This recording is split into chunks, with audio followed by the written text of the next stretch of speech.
ಎಲ್ರಿಗೂ ನಮಸ್ಕಾರ. ನಾನು ಡಾಕ್ಟರ್ ಶಿಲ್ಪಾ. ಇವತ್ತು ನಾನು ಮೆನೋಪಾಸ್ ಅಥವಾ ಋತುಬಂಧ ಇದರ ಬಗ್ಗೆ ಮಾಹಿತಿಯನ್ನು ನೀಡಲಿಕ್ಕೆ ಇಷ್ಟಪಡ್ತೇನೆ. ಮಹಿಳೆಯರ ಜೀವನದಲ್ಲಿ ಹಲವಾರು ಹಂತಗಳಿವೆ. ಅದರಲ್ಲಿ ಒಂದು ಋತುಬಂಧ ಅಂದರೆ ಮುಟ್ಟು ಸಂಪೂರ್ಣವಾಗಿ ನಿಂತು ಹೋಗುವ ಒಂದು ಹಂತ.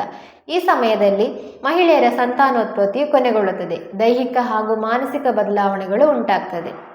ಮುಟ್ಟು ನಿಲ್ಲುವುದಕ್ಕೆ ನಿರ್ದಿಷ್ಟ ಕಾಲವಿಲ್ಲ. ಮುಕ್ಕಾಲು ಪಾಲು ಸ್ತ್ರೀಯರಲ್ಲಿ 40ರಿಂದ 55 ವರ್ಷದೊಳಗಡೆ ಸಂಭವಿಸುತ್ತದೆ. ಕೆಲವರಲ್ಲಿ ಕ್ರಮೇಣ ಕಡಿಮೆಯಾಗಿ ನಿಂತು ಹೋಗ್ತದೆ.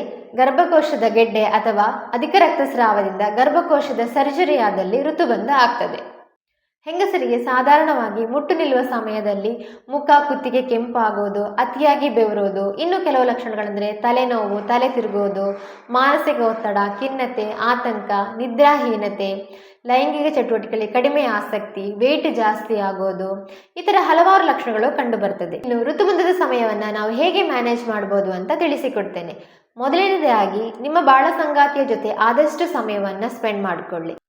ಇನ್ನು ವ್ಯಾಯಾಮ, ಋತುಬಂಧದ ಸಮಯದಲ್ಲಿ ವ್ಯಾಯಾಮ ಮಾಡೋದು ತುಂಬ ಮುಖ್ಯವಾಗಿದೆ. ಇದಕ್ಕಿಂತ ಮೊದಲು ನಿಮಗೆ ವ್ಯಾಯಾಮ ಮಾಡುವ ಅಭ್ಯಾಸ ಇಲ್ಲದಿದ್ರೂ ಋತುಬಂಧದ ಸಮಯದಲ್ಲಿ ಯೋಗ, ಎಕ್ಸಸೈಸ್, ಪ್ರಾಣಾಯಾಮ, ಮೆಡಿಟೇಷನ್ ಮಾಡೋದು ಉತ್ತಮ.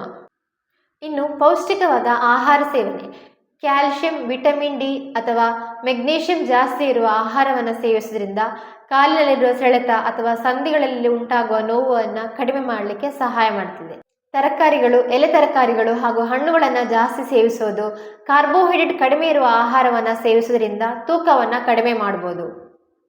ಇನ್ನು ಮೋಸ್ಟ್ ಇಂಪಾರ್ಟೆಂಟ್, ಸ್ಕ್ರೀನ್ ಟೈಮನ್ನು ಕಡಿಮೆ ಮಾಡಿ. ರಾತ್ರಿ ಆದಷ್ಟು ಮೊಬೈಲ್ ಅಥವಾ ಟಿವಿಯನ್ನು ಬಳಕೆ ಮಾಡೋದನ್ನು ಕಡಿಮೆ ಮಾಡಿ. ಇನ್ನು ಹೆಚ್ಚಿನ ಮಾಹಿತಿ ಬೇಕು ಅಂದರೆ ನಮ್ಮ ನಂಬರಿಗೆ ಕಾಂಟ್ಯಾಕ್ಟ್ ಮಾಡ್ಬೋದು.